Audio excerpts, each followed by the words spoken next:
ಪಶ್ಚಿಮ ಬಂಗಾಳದ ಚುನಾವಣಾ ಕಣ ಈಗ ಕೇವಲ ಪ್ರಚಾರ ಭಾಷಣ ಮತ್ತು ಮೆರವಣಿಗೆಗಳಿಗೆ ಸೀಮಿತವಾಗಿಲ್ಲ.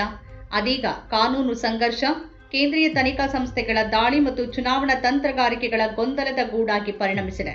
ಆಡಳಿತಾರೂಢ ತೃಣಮೂಲ ಕಾಂಗ್ರೆಸ್ ಅಂದರೆ ಟಿಎಂಸಿ ಪಕ್ಷಕ್ಕೆ ಚುನಾವಣಾ ತಂತ್ರ ರೂಪಿಸುವಲ್ಲಿ ಪ್ರಮುಖ ಪಾತ್ರ ವಹಿಸ್ತಾ ಇದ್ದ ಐಪ್ಯಾಕ್ ಸಂಸ್ಥೆ ಇದ್ದಕ್ಕಿದ್ದಂತೆ ತನ್ನ ಕಾರ್ಯಾಚರಣೆಯನ್ನ ಸ್ಥಗಿತಗೊಳಿಸಿರೋದು ಬಂಗಾಳದ ರಾಜಕೀಯ ವಲಯದಲ್ಲಿ ತಲ್ಲಣ ಮೂಡಿಸಿದೆ.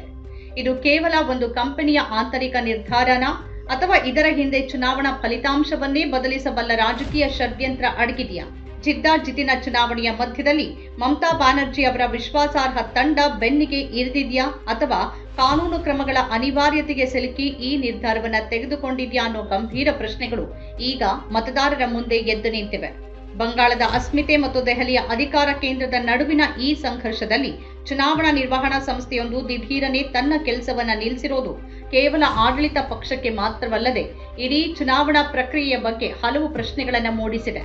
ಪಶ್ಚಿಮ ಬಂಗಾಳದಲ್ಲಿ ಚುನಾವಣಾ ಕಾವು ಏರುತ್ತಿರುವಾಗಲೇ ಐಪ್ಯಾಕ್ ಸಂಸ್ಥೆ ತನ್ನ ಉದ್ಯೋಗಿಗಳಿಗೆ ಕಳಿಸಿರುವ ಒಂದು ಇಮೇಲ್ ರಾಜ್ಯ ರಾಜಕಾರಣದಲ್ಲಿ ಬಿರುಗಾಳಿ ಎಬ್ಬಿಸಿದೆ.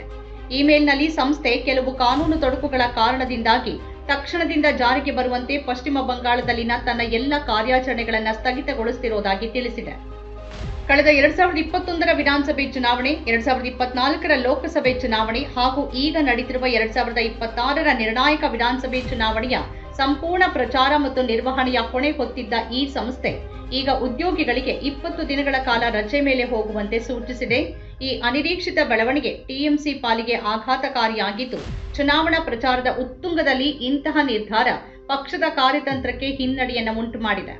ಐಪ್ಯಾಕ್ನ ಸ್ಥಾಪಕ ಸದಸ್ಯರಾದ ವಿನೇಶ್ ಚಾಂದೇಲ್ ಅವರನ್ನ ಜಾರಿ ನಿರ್ದೇಶನಾಲಯ ಇತ್ತೀಚೆಗೆ ದೆಹಲಿಯಲ್ಲಿ ಬಂಧಿಸಿರೋದು ಮತ್ತು ಮತ್ತೋರ್ವ ಸಹಸ್ಥಾಪಕ ಋಷಿರಾಜ್ ಸಿಂಗ್ ಅವರ ಮೇಲೆ ನಡೆದಿರುವ ಸರಣಿ ದಾಳಿಗಳು ಈ ಬೆಳವಣಿಗೆಗೆ ಮುಖ್ಯ ಕಾರಣಗಳಾಗಿವೆ.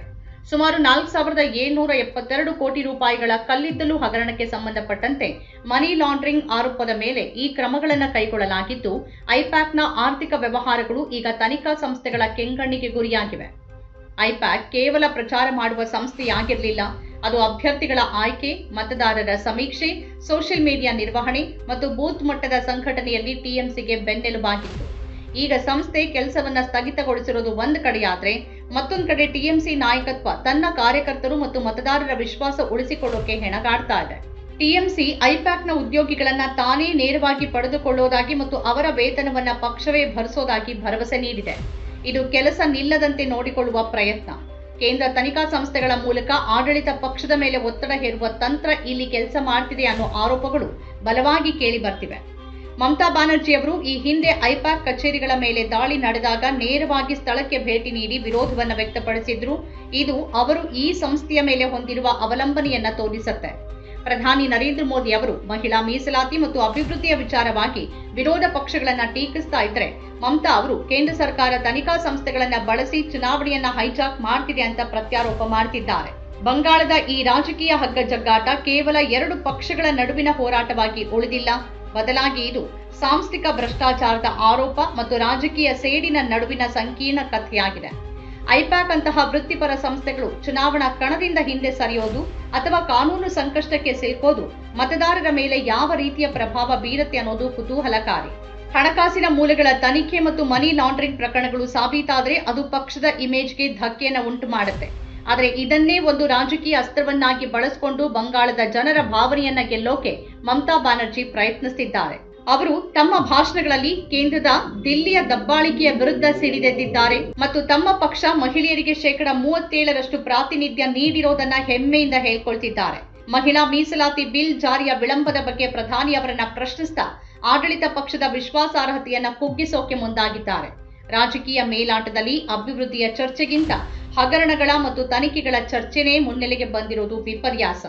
ಪಶ್ಚಿಮ ಬಂಗಾಳದ ಈ ಚುನಾವಣೆ ಒಂದು ವಿಶಿಷ್ಟ ತಿರುವು ಪಡೆದುಕೊಂಡಿದೆ. ಐಪ್ಯಾಕ್ ಕಾರ್ಯಾಚರಣೆಯ ಸ್ಥಗಿತ ಟಿಎಂಸಿಯ ಸಾಂಸ್ಥಿಕ ಬಲಕ್ಕೆ ಸವಾಲೊಡ್ಡಿದ್ರೆ, ಬಿಜೆಪಿ ಈ ಪರಿಸ್ಥಿತಿಯನ್ನು ಬಳಸಿಕೊಂಡು ಭ್ರಷ್ಟಾಚಾರದ ವಿರುದ್ಧದ ತನ್ನ ಹೋರಾಟವನ್ನ ತೀವ್ರಗೊಳಿಸಿದೆ. ಆದರೆ ಅಂತಿಮವಾಗಿ ನ್ಯಾಯಾಲಯದಲ್ಲಿ ಈ ಹಗರಣಗಳು ಹೇಗೆ ಸಾಬೀತಾಗುತ್ತೆ ಮತ್ತು ಮತದಾರರು ಇಂತಹ ತಾಂತ್ರಿಕ ಹಿನ್ನಡೆಗಳನ್ನ ಹೇಗೆ ಸ್ವೀಕರಿಸುತ್ತಾರೆ ಅನ್ನೋದು ಮೇ 4ರ ಫಲಿತಾಂಶದ ಮೇಲೆ ನಿರ್ಧರಿತವಾಗಲಿದೆ. ಚುನಾವಣೆಗಳು ಕೇವಲ ಅಂಕಿಅಂಶಗಳ ಆಟವಲ್ಲ, ಅವು ನಂಬಿಕೆ ಮತ್ತು ಹೋರಾಟದ ಪ್ರತಿಫಲನ. ಬಂಗಾಳದ ಮಣ್ಣಿನ ಈ ರಾಜಕೀಯ ಯುದ್ಧದಲ್ಲಿ ತಂತ್ರಗಾರಿಕೆಗಿಂತ ಜನರ ಭಾವನೆಗಳೇ ಗೆಲ್ಲತ್ತಾ ಅಥವಾ ವ್ಯವಸ್ಥಿತ ತನಿಖಾ ದಾಳಿಗಳು ರಾಜಕೀಯ ಚಿತ್ರಣವನ್ನೇ ಬದಲಿಸತ್ತಾ ಅನ್ನೋದನ್ನ ಕಾಲವೇ ನಿರ್ಧರಿಸಬೇಕು. ಸದ್ಯಕ್ಕೆ ಬಂಗಾಳದ ರಾಜಕೀಯ ಒಂದು ಅನಿಶ್ಚಿತತೆಯ ಕವಲು ದಾರಿಯಲ್ಲಿ ನಿಂತಿದ್ದು ಪ್ರತಿಯೊಂದು ಹೆಜ್ಜೆನೂ ಅತ್ಯಂತ ನಿರ್ಣಾಯಕವಾಗಿದೆ. ನಮ್ಮ ಕಾರ್ಯಕ್ರಮಗಳನ್ನ ನೀವು ನೋಡ್ತಾ ಇದ್ರೆ ನಮ್ಮ ಚಾನೆಲ್ ಅನ್ನ ಸಬ್ಸ್ಕ್ರೈಬ್ ಮಾಡಿ, ಪಕ್ಕದ ಬೆಲ್ ಐಕಾನ್ ಒತ್ತಿ ನಮ್ಮನ್ನ ಬೆಂಬಲಿಸಿ. ಹಾಗೆ ನಮ್ಮ ಕಾರ್ಯಕ್ರಮಗಳನ್ನ ಲೈಕ್ ಮಾಡಿ, ಕಮೆಂಟ್ ಮಾಡಿ, ಅದನ್ನ ಬೇರೆಯವರಿಗೂ ವಾಟ್ಸ್ಆಪ್ ಮೂಲಕ ಶೇರ್ ಮಾಡಿ. ನೀವು ಹೀಗೆ ಮಾಡಿದಾಗ ನಮ್ಮ ಚಾನೆಲ್ ಇನ್ನಷ್ಟು ಮತ್ತಷ್ಟು ಜನರಿಗೆ ತಲುಪಲು ನೀವು ನಮ್ಮೊಂದಿಗೆ ಸಹಕರಿಸಿದ ಹಾಗಾಗುತ್ತೆ. ಇದು ನೀವು ಯಾವುದೇ ಖರ್ಚಿಲ್ಲದೆ ಕೆಲವೇ ಸೆಕೆಂಡುಗಳಲ್ಲಿ ನೀಡಬಹುದಾದ ಸಹಕಾರ. ಧನ್ಯವಾದಗಳು.